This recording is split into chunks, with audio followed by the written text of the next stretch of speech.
Assalamu alaikum, урматтуу достор, Facebook колдонуучулар. Назыр Агуйдун алдында турам. Бул 2010 жылкы 7 апрелде курман болгондордун тизмеси, биздин эгемендүүлүк үчүн, эркиндик үчүн курман болгондордун тизмеси. Албетте, революция өз максатына жеткен жок. Бирок ага бул батырлар күнөөлүү эмес. Эми кеп башкада. Урматтуу Тазабек Икрамович, сиз бизге коррупция менен болгон күрөштүн үлгүсүн көрсөтүңүз. Мыйзамдуу жолун көрсөтүңүз анда. Сиз бир коррупционердин фамилиясын атаңызчы. Атай аласызбы? Бир коррупционердин фамилиясын атаңызчы. Алдыгы мул Ак үйдө отурасыз. Элдин эсебинен айлык алып, салык төлөөчүлөрдүн эсебинен 5 жылдан бери. Кайсы мыйзамды сиз өзүңүз демилгелеп, токуп, ошону көтөрүп чыгып, ишке ашырдыңыз? Элге пайдалуу бир мыйзам 5 жылда элдин эсебинен айлык алып отуруп, ошо акчанын 1%-ын актадыңызбы?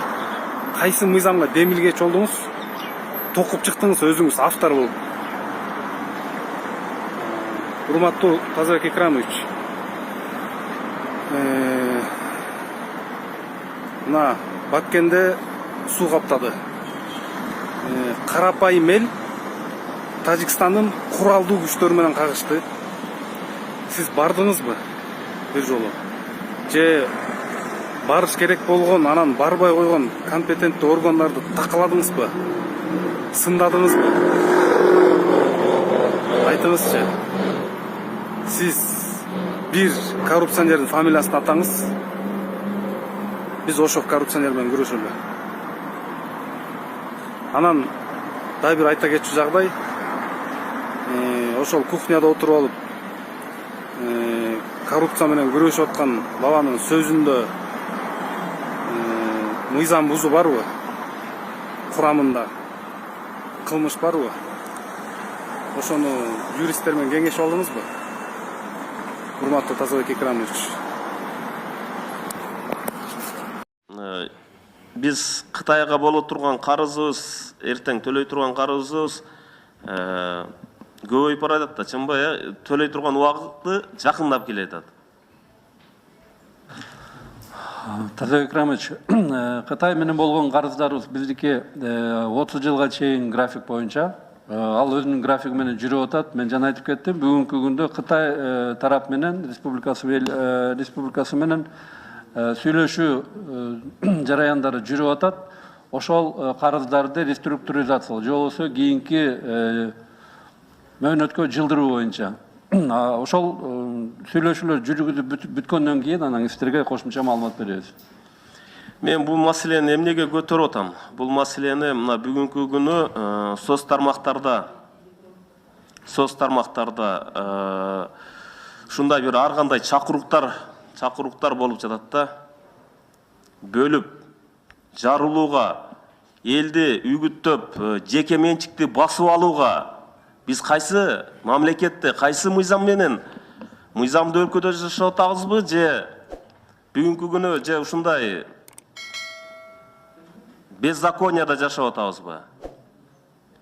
Кухня деп ал жерде бир адамды мишен кылып, кийикке охотага чыкканда элдерди үгүттөп, бүгүнкү күнү элдерибиз ушундай бир кыйналып аткан маалда элдерди бир ушундай бир мыйзамсыз жолдорго түртүп аткан соц тармактан чакыруулар болуп атат. Өкмөт эмнеге уктап жатасыңар? Прокуратура, НВД, ГКМБ дегендер. Обязательно бир адамды басып алып жеке менчигин хаос болушун каалайсыздарбы? Же бир адамды ошо жерден ушундай бир кыйналып аткан учурда бир адамды башкалар уруп, же болбосо бир жаман көрсөт, ушундай бир маселе көтөрүлгөнгө чейин күтүп отурасыңарбы? Жеке менчикке уже кол салууга, ошо жерге баргыла, басып алгыла деген чакыруктар болуп атат. Бул эң бир Эмнени карап отурасыңар? Эмне уктап отурасыңар? Мен таң калам ушул нерсеге. Да, мен дагы жанагы мыйзамсыз байыган адамдарга мен да каршымын. Ушулардын аты аталып атат. Эмне үчүн? Буларды текшербей атасыңар. Кайсы убактан кайсы убакка чейин бүгүнкү күнү ушулар мыйзамсыз байыган адамдарды эмне үчүн прокуратура, ошо эле Финполиция эмне үчүн текшербей отурасыңар? Буну аныктасак болот. Кайсы малда кайсыны жеке менчикке өткөзгөнүн. Ошо адамдарды билип атабыз. Баарыбыз билебиз.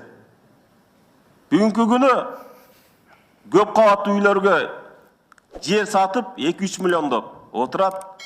Баарыбыз билип атабыз. Эмне үчүн текшерүүгө албайсыңар өкмөт? Эмне үчүн бүгүн уктап атасыңар? Урунун орду түрмөдө болуш керек. Мен буга каршы, мен дагы макулмун. А бирок бүгүнкү күнү жарагындай чакырыктарды чакырып, мамлекетке кабызды кылабыз деп, ушундай бир чакырыктар жасап аткан адамдар, булар дагы мамлекеттин душманы. Буларга да тез чараны көрүш керек. Мен протоколдук тапшырма берем мен силерге. Негизи өкмөт чынын айтыш керек, министрлер келет, премьер-министр келет, бирок аппарат ошо ойдон эле калат да. Ошо эле Акаев малдагы иштей албаган аппарат бүгүнкү күнгө чейин иштей албай келген премьер-министрди алмаштырасыңар, министрлерди эле гана алмаштырасыңар дагы эч кандай натыйжа жок. Ошо эле келет, ошо эле. Башка эч бир мындай адамдар келген жок. Ошондуктан бардык министерство мындай бир чечкиндүү министрлер, чечкиндүү бир кадамга барылачы. Конкурсту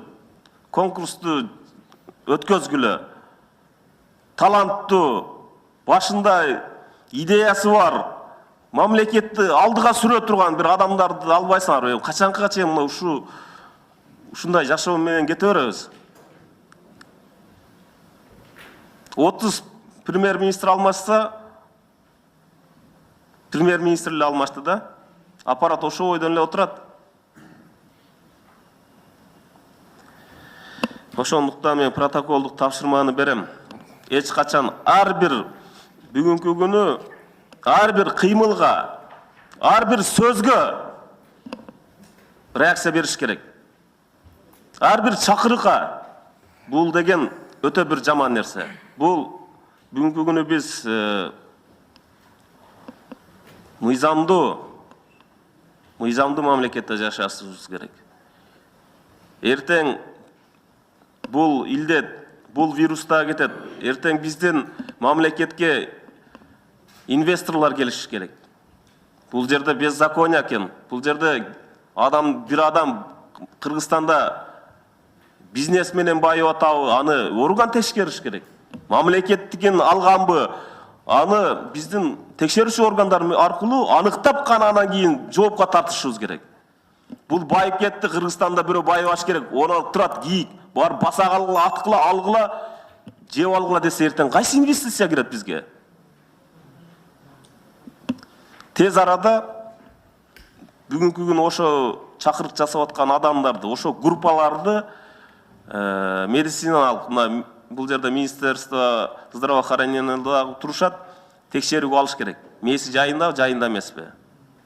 И НВД, прокуратура, ГКМБ тез арада чара көрүш керек. Ошону айт. Достор, барыңарга салам. Достор, бул промежуточный кайрылуу, бат-баттан кайрылайын, угуп калгылачы, достор. Окмуш жамандап атышат, аларга ишенбегиле. Эмне тигин айтпайсың, эмне муну айтпайсың дейт. Силер ошентип суроо берип аткандарга айтат элем, силер майыпсыңарбы, же ненормальныйсыңарбы? Силердер айткыла. Эмне силерде Facebook жокпу, же камераңар жокпу? Оозуңар жокпу? Дудуксуңарбы? Айткыла, баарын мага шылтабай. Азыр, достор, эч кандай ишенбегиле. Мага жалдырап келгендер море, коркуткандар дагы бар. Өкөңөр тең баргыла. Коркутканыңар дагы, жалдырганыңар дагы ар ойногула. Достор, Москвадан өтө көп адамдар чалып атат мага. бир однокомнатный үйдө 7-8 өз турабыз дейт. Күнүнө 500 рубль, 1000 рубль таап оокат кылчу элек дейт. Такыр оокатыбыз жүрбөй калды. Эчтеке жебей, жечү эч нерсебиз калбай калды. Эмне кылсак болот сыймык дейт. Алибек Жекшенкуловго барсак эми аларда деле акчасы, бюджети ограниченный да эми дейт да. Анан эмне кылабыз дейт. Мен силерге совет берем.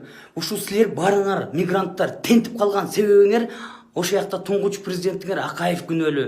Акаев миллиардердин миллиардери, кумтөөрдү талкалаган, ушунун баарын талкалаган, ушу бүт бизди сызга отургузуп кеткен Акаев. Акаевда өкүм бар. Ошо Акаевка баргыла, достор, барыңар биригип алып, Акаевка тынч, Татын Акаев барып айткыла, бизди баккыла деп. Барыңарды Москвада бүт барыңарды багып коет. Россияда жүргөнүңөрдүн баарын багып коет Акаев. Экинчи, Бишкекте ачка болуп атам дегендер көп. Бишкекте ачка болуп атам дегендерде түп түз эле балбак авам бар. Мен мэрияда иштейт, жакшы иштеп атат. Ошо балбак авамдын кабинетине баргыла, пакет бергиле деп. Такыр муктаж болгон адамдар силердин сүймөнчүлүктү Улукбек Кочкоровго баргыла. Ошол кедей кембагалдардын өзү атасы өзү ошол силердин министерствода ошо кедей кембагалдын баары, муктаждын баары, жесир ушундайдын баары Улукбек Кочкоровго барып кабинетинен кетпей койгула. Бак деп.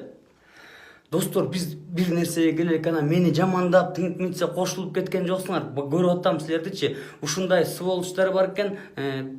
Тукуму менен фейктер да булар. Тукуму менен ушинтип жеп келген. Кудай буйрса